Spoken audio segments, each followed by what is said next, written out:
two ways. You can be living or dead. Wanna be on that warpath. I don't care how much bloodshed. I don't care who I'm gon' blast. I don't care who I'm gon' spare. I'm always gold in my bag. You can take silver or lead. Pablo, making them sing that Les Miserables. Wallow and sing that El Diablo. Every time that I am awake, I'm cutting up hands like sleepy. I love you, so now I love you. Bitch, with this fuck, I just fuck with, but she ain't cry. And this hoe is smiling, but this bitch look cute, so we slide out. I'm checking my mirrors, made it to the outdoor. Everyone act composed to bear. Everyone lose their minds tomorrow. So many act like they the first. Most of them know that they just borrow. All of you stay out of my way. Battle and blood smoke is the motto. Reckless moving, killing combos. Spent last week living like soprano. Week before I'm incognito. Week before that ball at Rondo. My dad's ready to bang like bongo. Spot my dogs like Dan and Pongo. Coming out swinging. What are you thinking? Making them run it back like damn son. Feel like I'm the man son. Run up in your house and take your bitches up for ransom. Damn son. Yeah, I'm riding handsome. Yeah, your boy stay fresh to death. Don't matter what the brand son. Damn son. Feel like I'm the man son. Run up in your house and take your bitches up for ransom. Damn son. Yeah, I'm riding handsome. Yeah, your boy stay fresh to death. Don't matter what the brand son.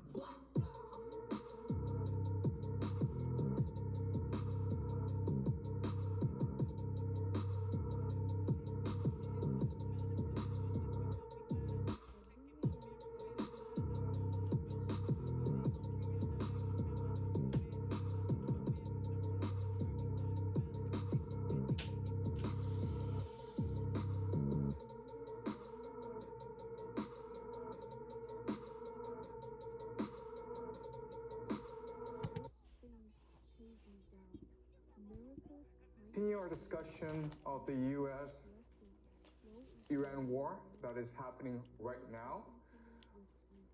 So, as you know, I made the prediction that the United States will lose this war. In last class, we did an overview of the military and strategic position. And today, we're going to provide some theoretical framework for how to understand how this war will progress and why ultimately I believe the United States will lose this war. Okay. Today I present to you a very important Why the idea US will lose this. in game theory.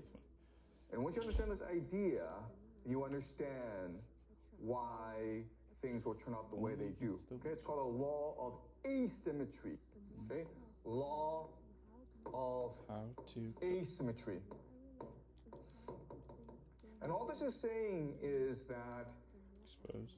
the United States and Iran are not peers. They're not equals. The United States is far stronger than Iran. And we should expect the Iran United States is to weak. overwhelm and destroy Iran really easily. The law of asymmetry states that that's usually not the case. It's usually the underdog that has the advantage. And we see this from history all the time. Okay, so when the Persians in about 490 BC invaded mainland Greece against Athens and Sparta, Persia at that time was the first world empire. It had infinite resources, infinite manpower, infinite wealth. And it lost to the Greeks not Really once, infinite? but True? twice. Function infinite?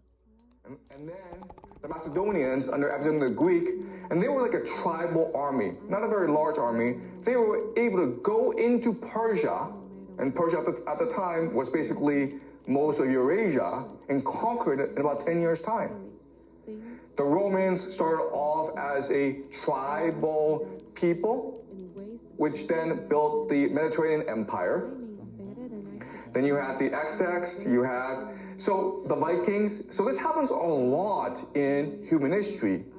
A people in the borderlands, a tribe, a small ethnicity, are able to conquer a great empire. And the law of asymmetry tells us why, okay? So I'm gonna go over very slowly in detail how this law of asymmetry works. All right, so let's look at an empire. And there are three major advantages to an empire. All right, the first is mass. This just means that they have a lot of people. Okay, they also have an infinite amount of people. The United States has a population of about 350 million people. But remember, the United States can also draw on the populations of its allies, which includes the Five Eyes, the Anglosphere. It also includes Europe. It also includes East Asia, South Korea, Japan. Basically, wherever the Americans have a military base. All right, so most of the world are either allies of the United States or vassals of the United States. So the United States can basically draw on in billions and billions of people for its wars, okay? So it's mass. Second is the idea of organization. Organization just means a hierarchy of bureaucracy and elite that allows you to organize your resources and your people in order to generate wealth, which is basically science and technology, okay? Science and technology, which leads to the most advanced weaponry, okay? So think about the United States, how they fight this war. They have these satellites that provide for precision targeting. They have these airplanes, these B-2 bombers, F-15s, that are the most advanced weaponry ever in human history. Yeah, they can okay? So, organization. And the last great strength of the empire is the idea of death. Yeah, fear. Our streets fear. Death is the idea that because your people are infinite, because your organization is so strong, because your resources are so vast, you can afford to lose many, many wars, okay? It's not a big deal if the United States loses this war in Iran. If they want to go back, they can go back with even more soldiers, even more weaponry, because their wealth is infinite, okay? So these are the three major advantages of an empire. And in theory, because of these advantages, an empire should be invincible and eternal. But we know for a fact that all empires fall, and they fall very, very hard. And quite honestly, they don't last a very long time. Maybe 28 years, maybe 30 years for most empires. That's not a very long time. So we need to better understand what's going on, okay? Why is it that an empire with these vast resources, they all fall in 20 years, 30 years, okay? All right, so what we need to understand is that all these advantages are ultimately disadvantages in the long term, all right? So let me explain what I mean. Mass, you have a lot of people, okay? When you have a lot of people, you create a lot of inequality. Why? Because there's competition for resources. There's too many people, okay? And this often leads to debt and slavery.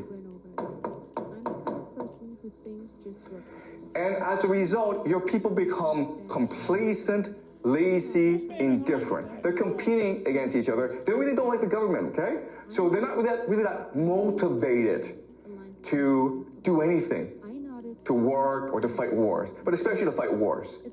So this mass looks like an advantage in the beginning, but over time it becomes a disadvantage. All right? Organization means an elite. The problem with this is that over time the elite become parasites. Turned into blessings. Urgent. What once looked like delays became perfect divine timing. What once felt like setbacks led me to something far better. I am supported by life. I am patient. That was especially powerful, even for an Uchiha. Where has all our mutual hatred gone, I asked. For what purpose had my brother I left the Hidden Leaf. Having been betrayed by everyone, I decided to return as an Avenger. And I declared war on my clan, became acknowledged as the fiercest and most feared by all the other clans. Things chase me down. A lot of pressure put on yourself, Madara. A lot of pressure. Naga, divine serpents, dragons. These are the divinities dwelling in the Vedic nakshatra of Ashlesha, an ancient constellation symbolized by coiling serpents and found by modern star maps as the head of the serpent, Hydra. It's my normal. It's the story of my